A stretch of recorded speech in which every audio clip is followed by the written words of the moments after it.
What happens when electricity is applied to a magnet?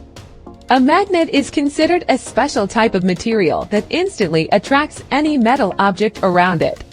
Magnets are often used to conduct various experiments. Place a row of lighters between two magnets and use your hand to bring the magnets closer together.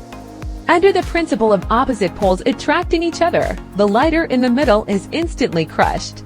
The scene created is quite spectacular.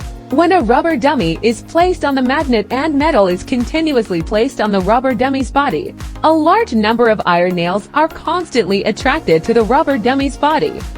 However, if you place ferrofluid and a magnet together, an incredible scene occurs. The ferrofluid is continuously drawn towards the magnet, and in an instant, the magnet is engulfed by the ferrofluid.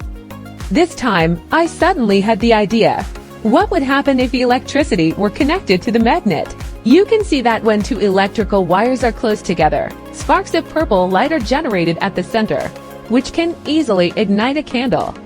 When the magnet is brought close, the sparks seem to be influenced by the neodymium magnet. In an instant, countless small purple sparks appear. This time, I created a homemade electrical device and then fixed two pieces of the magnet. When the electric current contacts the magnet, a purple halo appears between the magnets, turning off the lights and observing. The scene becomes extremely fascinating, resembling a teleportation portal in a science fiction movie.